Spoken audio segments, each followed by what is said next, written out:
Good morning student. आज हम जो क्वेश्चन लेके आए हैं आपके पास वो जीएसटी अकाउंटिंग से संबंधित है। स्टूडेंट, जैसा कि आप सभी जानते हैं कि यूनिवर्सिटी एग्जाम स्टार्ट हो रहे हैं, उसके अंदर आपको पता है कि 2 मार्क्स के क्वेश्चन और 3 मार्क्स के क्वेश्चन आपको देखने को मिलते हैं। उन्हीं मार्क्स को ध्यान में रखते हुए ये क्वेश्चन का पैटर्न, क्वेश्चन का जो आपने जितना लिखना है उसके हिसाब से ये क्वेश्चन को बनाया गया है। आपको इससे ज़्यादा लिखने की ज़रूरत भी नहीं पड़ेगी। हाँ, समझने के लिए आपको अलग से बुक भी पढ़नी पड़ती है, नो डाउट। लेकिन जो 2 मार्क्स का क्वेश्चन लिखना कितना है, उसके हिसाब से, ताकि आपको उस 2 मार्क्स के अंदर वो समरी टाइप सारी चीज़ें आपके पास होनी चाहिए। तो विदाउट वेस्टिंग टाइम मैं आपको बताना चाहूँगा। फर्स्ट हमारा क्वेश्चन है जीएसटी काउंटिंग। आपसे पूछा जाता है जीएसटी काउंटिंग को डिफाइन किया जाए। तो इसमें आपको क्या शामिल करना है? It involves maintaining record of input and output tax for goods and services transactions. जितने भी आपके गुड्स एंड सर्विसेज होती हैं, उनको जो आप सेल करते हो, परचेज करते हो, तो उस समय उसके जो इनपुट टैक्स, ठीक है ना, जीएसटी वगैरह, उनको आप रिकॉर्ड करते हो जीएसटी काउंटिंग के अंदर। It require business to track CGST, SGST and integrated GST. Business के अंदर क्या करना पड़ता है? इन तीनों का रिकॉर्ड आपको सेपरेटली रिकॉर्ड करना पड़ेगा। ठीक है। उसके बाद बोला गया this process include reconciling GST return with books of accounts, ensuring accurate tax liability, कि आपको कितना टैक्स देना है। और आपको पता है यहाँ पर इनपुट टैक्स क्रेडिट क्लेम भी करना होता है। ठीक है ना। आपको पता है जीएसटी के अंदर कास्केडिंग इफेक्ट को खत्म किया गया है, तो इनपुट टैक्स क्रेडिट क्लेम कर सकते हो आप, और accurate tax liability find out करनी होती है। तो यहाँ पर क्या है आपके पास? GST counting involve maintaining record of input and output transactions, output tax for goods and services transactions. It include GST, IGST and CGST। ठीक है। और उसके बाद उनका इनपुट टैक्स क्लेम और टैक्स लायबिलिटी आपको शो कर। सेकंड क्वेश्चन जो आपको देखने को मिला जाता है, वहां पर पूछा जाता है आपसे कि इंटर स्टेट ट्रांजेक्शंस क्या है, इंटर स्टेट ट्रांजेक्शंस क्या है। तो यहाँ पर आप क्या बताओगे? इंट्रास्टेट और इंट्रास्टेट। इंट्रास्टेट के अंदर क्या होता है? It involves goods and service supplied between different state. जब आप एक स्टेट के अंदर गुड्स को ना बेचकर किसी दूसरी स्टेट में गुड्स को बेचते हो, तो उस समय या यूनियन टेरिटरी के अंदर आप सेल करते हो, तो उस समय आईजीएसटी अप्लाई हो जाता है, सेंट्रल गवर्नमेंट के द्वारा वो लगाया जाएगा। ठीक है। तब आप बोलेंगे आईजीएसटी। और इंट्रास्टेट क्या होता है? इंट्रा का मीनिंग होता है meaning with in state. Accurate when both supplier and place of supply with in the same state, एक ही स्टेट के अंदर होता है। ये आउटसाइड स्टेट की बात आती है, 2 स्टेट एटलीस्ट कम से कम शामिल होंगी। और इंट्रा स्टेट के अंदर एक ही स्टेट के अंदर आप गुड्स को या सर्विसेज को आप सेल परचेज कर रहे हो, तो वहां पर क्या होता है?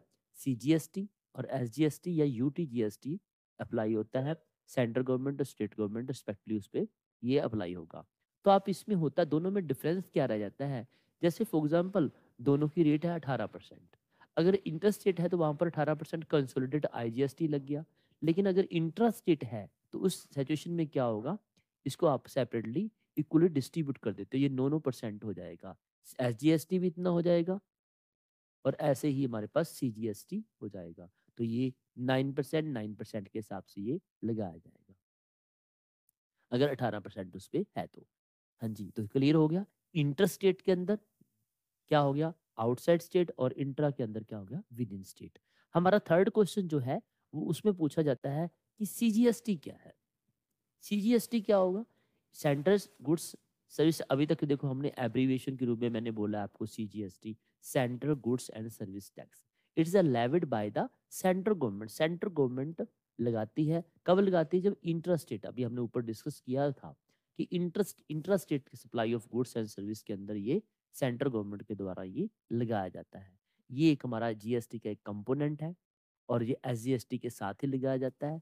विद इन सिंगल स्टेट में लगाया जाएगा। और यहाँ पर इसमें क्या किया गया? पहले हमारे पास सी ई टी डी हो गया, सेंट्रल एक्साइज ड्यूटी हो गया, या फिर वो सर्विस टैक्स थे, उनको खत्म करके हमने क्या कर दिया? सीजीएसटी कर दिया। आपको पहले बताया गया है कि वैट को खत्म करके हम जीएसटी लेके आए थे। ठीक है ना। इसके बाद आपको पता होगा जीएसटी कब अप्लाई हुआ है, ये भी आपको मैं थोड़ा सा बता देता हूँ। जीएसटी 24 मार्च 2017 को ये पार्लियामेंट में पास हुआ था। ठीक है। और 1 जुलाई 2017 को ये लागू हो चुका है। ठीक है। उसके बाद एसजीएसटी को डिफाइन करो। थर्ड हमारा क्वेश्चन आ गया, फोर्थ क्वेश्चन आ गया कि एसजीएसटी क्या है। आपसे पूछा जाता है एसजीएसटी क्या है।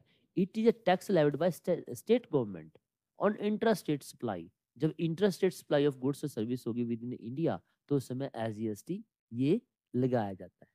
और it is collected along with CGST. CGST के साथ ये लगाया जाता है और सिंगल स्टेट के अंदर होता है। और ये भी आपको मैंने पहले बताया है कि जितना हमारा वैट था, एंटरटेनमेंट टैक्स था, लग्जरी टैक्स था, उनको खत्म करके रिप्लेस करके सीजीएसटी एसजीएसटी लगाया गया है।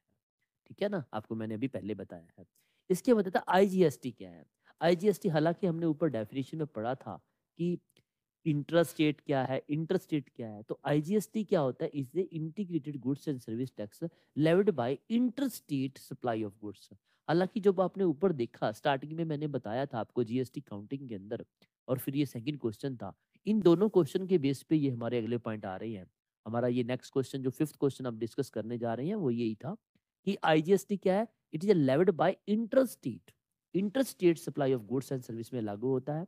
और ये इसके अंदर इंपोर्ट और एक्सपोर्ट को भी शामिल किया गया है। It combined CGST and SGST, दोनों को कंबाइंड एक सिंगल टैक्स के रूप में लगाया जाता है, सेंट्रल गवर्नमेंट के द्वारा लगाया जाता है। और ये बाद में सेंट्रल गवर्नमेंट और स्टेट गवर्नमेंट डिस्ट्रीब्यूट करते हैं। नॉर्मली ये सिंगल आईजीएसटी के रूप में लगाया जाता है। ठीक है। इसके बाद आता है रिवर्स चार्ज मैकेनिज्म, आरसीएम। कई बार इसका एब्रीविएशन पूछा जाता है in context of tax. Reverse charge mechanism ये क्या है। It is a GST system where the recipient instead of supplier, supplier को छोड़ते हुए जिसने गुड्स प्राप्त की हैं, परचेजर ने, is liable to pay tax correctly to the central government. यानी कि ये डायरेक्ट गवर्नमेंट को प्रोवाइड करेगा। जो भी टैक्स होगा डायरेक्ट गवर्नमेंट को टैक्स देगा, ना कि सप्लायर को देगा। क्योंकि नॉर्मली क्या होता है, सप्लायर वो आगे जमा करवाता है।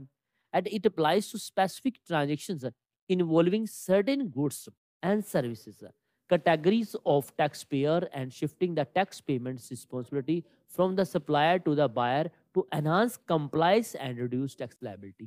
ये एक स्पेसिफिक ट्रांजेक्शन्स हैं जो सर्टेन गुड्स पे लगाई जाती है, जैसे सर्विसेज होगी या टैक्स पेयर की बात आ जाती है।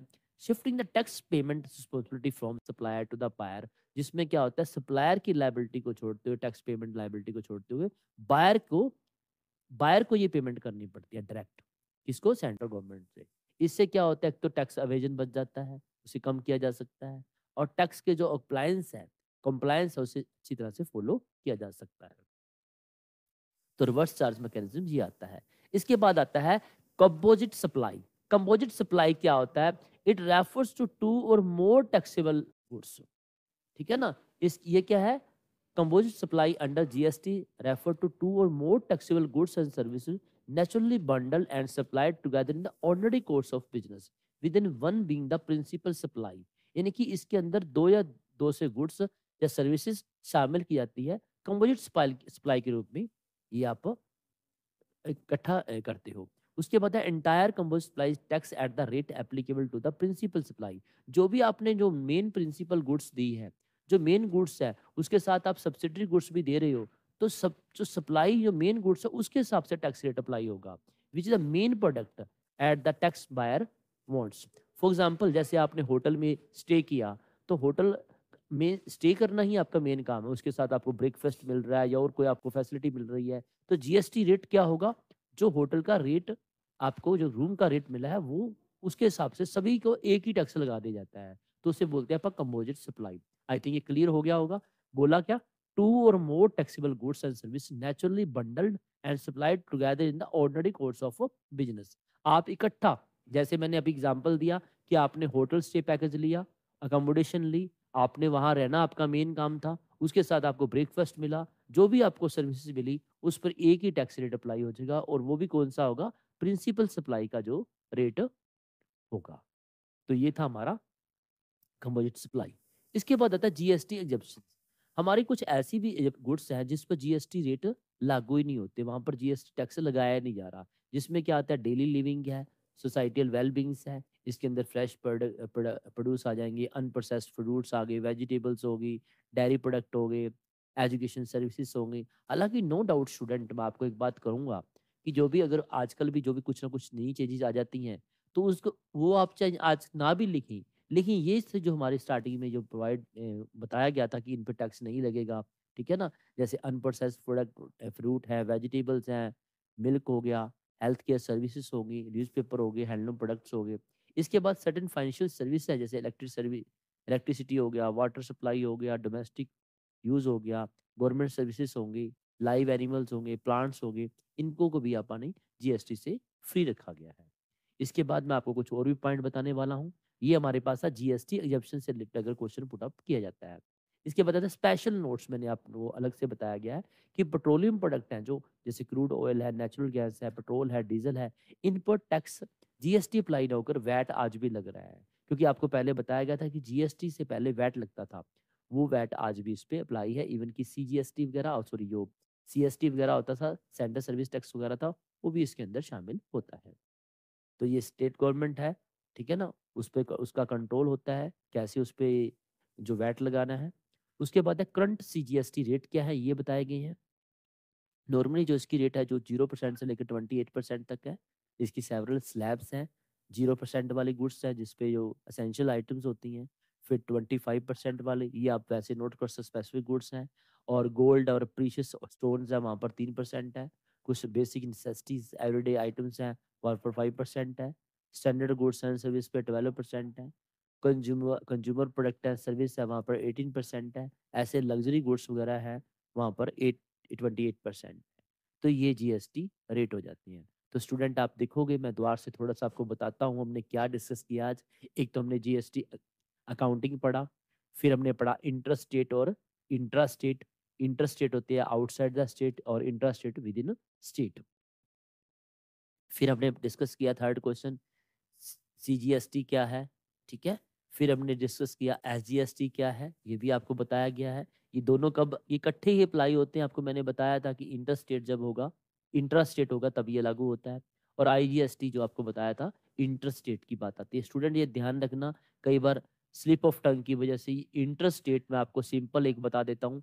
इंटर स्टेट जो है आईजीएसटी की बात कर रहा होता है, जो इंट्रा स्टेट है वो क्या है, सीजीएसटी और एसजीएसटी।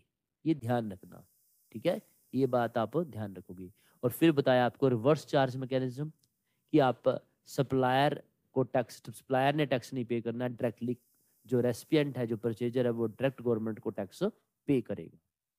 और फिर आता है कंपोजिट सप्लाई। इसमें क्या होता है कि आपको जो एक मेन आप प्रोडक्ट बाय कर रहे हो, सर्विस ले रहे हो, उसके साथ आपको कुछ अकोमोडेशन मिल रही होती है। तो प्रिंसिपल सप्लाई के साथ जो रेट होगा वही पूरी पैकेज पे लागू होगा। ठीक ठीक है ना, जैसे ये होटल स्टे का पैकेज आपको बताया गया था। इसके बाद मैंने बताया था कि जीएसटी एग्जम्पशन किन प्रोडक्ट पे जीएसटी लगता नहीं है। फिर मैंने बताया था आपको स्पेशल नोट्स कि पेट्रोलियम प्रोडक्ट वगैरह है उन पर आपको वैट देना होता है, ना कि जीएसटी वगैरह।